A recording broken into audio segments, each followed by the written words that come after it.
Here we have Finicky Fred. Nicknamed after his scrupulous attention to detail, his fussy way of life, his fear of social media and a tendency to only eat beige food. He picks his targets at random from the telephone directory. He's what we call a test pilot, trying out new and inventive methods of killing people.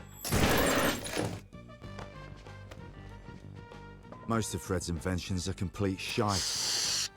But in the late 90s, to hide a league match fixing scandal, he came up with an ingenious way to take out an entire football team.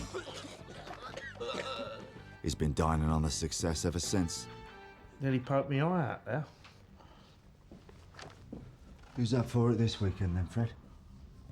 Looks like it's a Mr. Dorset, 15 Rogers Avenue in Tooting.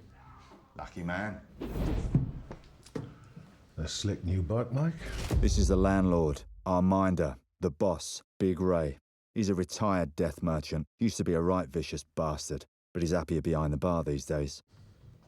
I'm glad to see that you've ditched that foreign shite and come back to British. Mike's old motor was a fine piece of Italian engineering, Ray. Fuck Europe. Up the Brexit. Best of British, mate. A triumph, in every sense of the word. So what are you working on at the moment then, Fred? Did you know that the anaphylactic shock is becoming more and more common every day? Not really, Fred, no. Well, I've been doing some research, and I've found that you can be completely non-allergic to something one moment, and then only a fraction of a second later, you can be severely allergic to it. That's a bit like you, Pete, eh? As in gravely allergic, like you will die from it. As I think we all know what gravely means, Fred. Well, one common trigger for this is a mere sticky plaster. It can be as quick as changing a plaster on a cut, and the new one will kill you. Hang on. So you're telling me that you're going to kill people by putting plasters on them? Exactly. I just got to do one more field test to make absolutely sure. That's where Mr. Dorset comes in. You do know, don't you, that you're probably the last person on Earth that actually uses a phone book, eh, Fred? I've never trusted the internet, Ray, you know that. So basically, you're gonna weaponise bandages? Yeah, the irony of it all. Bollocks. It'll never work. How much you want to bet? 100 notes, mate. You're on. Hey, Big Ray. What's the name of the hotel where the first Singapore sling was poured? How many letters? 7. Fuck off. Yeah, that's 7 letters. Come on, man, help me out with this. You know you love your Kindle more than your wife. Yeah, well, that's why I strangled the bitch, innit? Charming, Ray. Maybe you can put your misogynistic tendencies aside for 1 minute and pour me my drink. Mate, is it wrong? I really want to get stuck in the chain. It's not worth it, bro. Plus, you never make it out alive. Don't know. I think that'd not be worth the crack. Hey, Jane. How much you charging these days? Offering any friends and family discount? Are you insinuating that I'm some kind of a skanky hooker? Or worse, that we're friends? All right, back down, lads. We all know that Jane is a lady.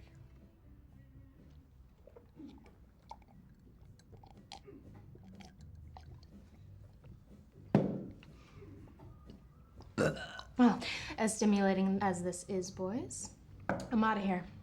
Got a 10 o'clock banging shank. Y'all misbehave. See you later, Jane. Bitches, man. So, Mikey, you still dating that model chick? On and off, mate, you know me. She's all right, though. 26, body of an 18-year-old, brain of a 12-year-old. Right up my street. Yeah, well, a little bit different than the last one, then. Yeah, didn't she turn out to be a dyke? Dyke's a bit harsh, Mac. We live in a tolerant society. Oh, all right, then. I'm a lesbian, then. I'd fuck it. Well, you'd fuck anything. So the one she left you for, mate? Was she the bloke in the relationship, or was it Beth? You know, because one of them always is. I think it was the other one. What was her name again? Bob, something like that? Charlie. Charlie. There you go. Even sounds like a bloke. Damn, you must have really pissed her off. She switched teams on the motherfucker. Yeah, what you giving her? What she wanted, mate? Yeah, all right, lads, give it a rest. Well, like I've always said, women make you soft. Always remember the 3 golden rules. Never get angry, never get involved, And most importantly, Never get cold. well, I'll drink to that. Cheers, Rob. Mikey, my boy. And this is Milton, the most important cog in the machine. Milton's a born and bred New Yorker, but after seeing one too many Hugh Grant films, moved to London, and is trying his best to be a foppish member of the Mayfair gentry. He's the firm's front man. He meets the clients and assigns one of us depending on the style of kill required. All the information we need is delivered to us in a KBD, a kill brief dossier. The kill briefs are delivered to us on an unfixed negative. Very Mission Impossible, I know. But before Milton came along, we had a manila envelope full of paperwork. Bit too easy to leave lying around for those less precise members of the crew. Not naming any names. What? We never know who the client is, and they don't know who we are. Keeps everybody sleeping better at night. And for all that, cheeky bastard takes 15%. Mind you, Ray takes 25, and nobody says shit about that. Everybody secretly wishes they could kill Milton. He's a little weasel. But house rules dictate that no one can touch him. It's a shame, really. So, the yuppie job went down well? Turned out he was, suicidal. Mixing it up a little bit, aren't we? Yeah, something like that. And I had another job that just came in this morning, the Satanic Mechanics. Have you ever heard of them? No. They're a heavy metal band, apparently. They're going to be playing the next 4 nights at the Mosh Pit, and, well, they all need to die. You think you can handle it? I don't see why not. And what about the accountant job? It seems like you're falling a little behind on that one. All good comes to those who wait, Milton. Yes, but we don't want to keep them waiting too long. After all, we have our reputation to uphold, and these people can be a whale of a client. Look, if they want it done quick, you can have Cliff take his head off. If they want it done legit, like an accident, they just have to wait. That's exactly what I told them. Yeah.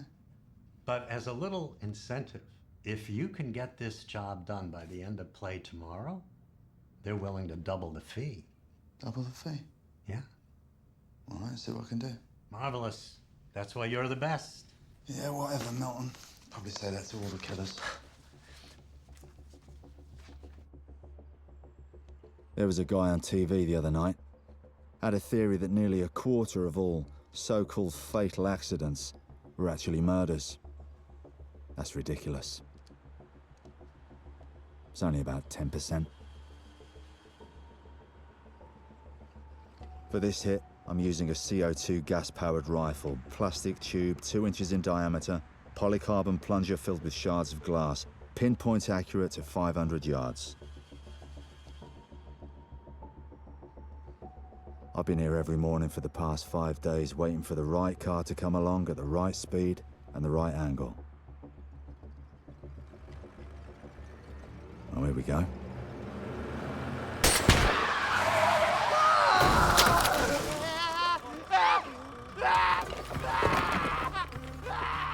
Looks like I'll get my double price incentive after all. Oh my God, I've killed him! It only takes a metric ton of steel to sure ruin everyone's day. When the police investigate, they'll presume the burst tire was responsible because of the broken glass in the road. And Bob's your uncle. Another accident. I killed him!